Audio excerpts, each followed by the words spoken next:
नमस्कार। भारत का संविधान ये दुनिया का सबसे लंबा लिखित संविधान है। पर क्या कभी सोचा है कि आखिर ये बना कैसे? ये इतना बड़ा, इतना महान दस्तावेज तैयार कैसे हुआ? चलिए आज इसी सफर पर निकलते हैं।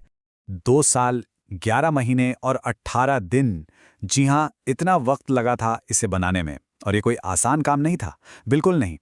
जबरदस्त बहसें हुई, बहुत बड़ी राजनीतिक उथल-पुथल मची और इन सब के बीच एक देश ने अपनी किस्मत खुद लिखने की ठानी। तो चलिए इस पूरे सफर को जरा करीब से देखते हैं। हम अपनी कहानी की शुरुआत करेंगे उस पहली मांग से, जब पहली बार एक संविधान का ख्याल आया। फिर हम देखेंगे कि इसे बनाने वाली सभा यानी कॉन्स्टिट्यूएंट असेंबली कैसे बनी, उसमें कौन लोग थे। उसके बाद हम उन बहसों में उतरेंगे, समझेंगे कि संविधान का ड्राफ्ट कैसे तैयार हुआ, और आखिर में हम इसकी आलोचना और उस विरासत पर भी बात करेंगे जो आज भी हमारे साथ है। देखिए, संविधान लिखने का ख्याल रातों रात नहीं आया। इसके बहुत पहले से एक मांग उठ रही थी, एक आवाज उठ रही थी कि भारत के लोग अपने कानून खुद बनाएंगे। ये जो आत्मनिर्णय की चिंगारी थी ना, असल में उसी ने इस पूरे सफर को शुरू किया। तो आप देखिए, ये कोई 1-2 दिन की बात नहीं थी। 1934 में जब एम.एन. रॉय ने पहली बार ये विचार रखा, वहां से लेकर 1946 के कैबिनेट मिशन प्लान तक 1 दशक से ज्यादा का वक्त लग गया। हर पड़ाव अपने आप में एक मुश्किल राजनीतिक जीत थी, जिसने धीरे धीरे ब्रिटिश सरकार को इस मांग के आगे झुकने पर मजबूर किया। तो ठीक है, मांग मान ली गई, लेकिन अब अगली और शायद उससे भी बड़ी चुनौती सामने थी। एक ऐसी सभा बनाना जो इतने बड़े, इतने विविध देश का सही मायनों में प्रतिनिधित्व कर सके। और यकीन मानिए, इस सभा की बनावट ही सब कुछ तय करने वाली थी। तो शुरुआत में सदस्यों की कुल संख्या तय की गई 389। अब सवाल ये है कि 389 ही क्यों? असल में ये नंबर यूं ही नहीं चुना गया था। इसे इस तरह से डिजाइन किया गया था कि अविभाजित भारत के हर प्रांत और हर रियासत के प्रतिनिधियों को इसमें शामिल किया जा सके। ये पूरे उपमहाद्वीप की आवाजों को एक कमरे में लाने की एक बहुत बड़ी कोशिश थी। इन सीटों का बंटवारा भी बहुत ध्यान से किया गया था। देखिए, 292 सीटें उन प्रांतों के लिए थीं जहां सीधे ब्रिटिश शासन था, जबकि 93 सीटें देसी रियासतों के लिए रखी गई थीं। यह संतुलन बनाना इसलिए जरूरी था ताकि दोनों तरह की राजनीतिक इकाइयों की भागीदारी बराबर से हो सके। और सिर्फ इतना ही नहीं, भारत की जो सामाजिक और धार्मिक विविधता है उसे भी ध्यान में रखा गया। सीटों को प्रमुख समुदायों के बीच उनकी आबादी के हिसाब से बांटा गया। इसका मकसद ये था कि हिंदू, मुस्लिम, सिख और दूसरे समुदाय सभी को एक मेज पर लाया जाए, ताकि जो भी बहस हो उसमें अल्पसंख्यक आवाजों को भी ठीक से सुना जा सके। तो सदस्य चुन लिए गए और अब बहसों का वो विशाल काम शुरू हुआ। लेकिन ये चर्चाएं किसी शांत बंद कमरे में नहीं हो रही थीं। बाहर पूरा उपमहाद्वीप ऐतिहासिक बदलावों के दौर से गुजर रहा था। देश का बंटवारा हो रहा था और इसका गहरा असर सभा के काम पर पड़ना तय था। सोचिए, शुरुआत ही एक बहुत बड़े राजनीतिक मतभेद से हुई।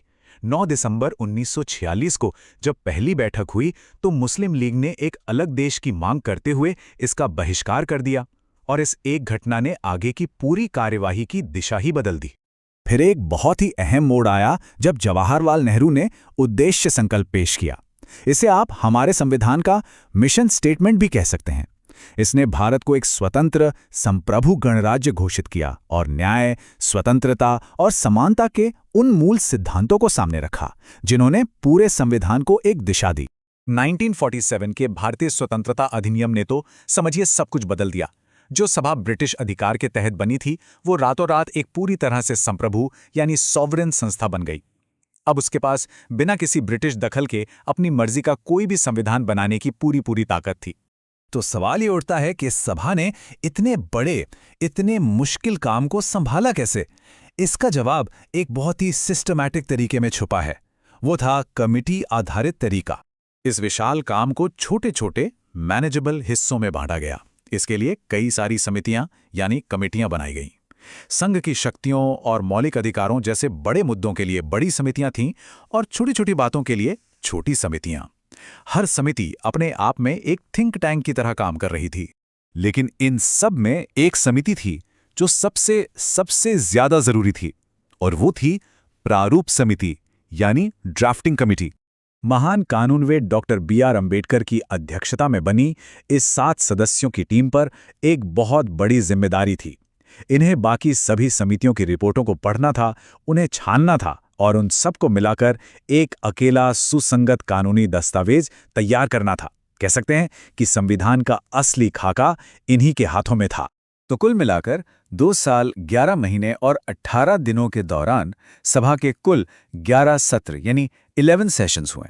आप सोच सकते हैं, हर एक क्लॉज पर, हर एक शब्द पर घंटों बहस हुई होगी, चर्चा की गई होगी और सुधार किए गए होंगे, तब जाकर कहीं अंतिम दस्तावेज तैयार हुआ। लेकिन देखिए, इतनी बड़ी ऐतिहासिक उपलब्धि के बावजूद संविधान सभा हर तरह की आलोचना से परे नहीं थी। तब भी और आज भी इसे कई तरफ से तीखी आलोचना का सामना करना पड़ता है। जैसे आलोचकों का तर्क था कि ये एक सच्ची प्रतिनिधि सभा नहीं थी, क्योंकि इसके सदस्य सीधे तौर पर सभी लोगों द्वारा नहीं चुने गए थे। कुछ लोगों ने कांग्रेस पार्टी के प्रभुत्व की ओर इशारा किया।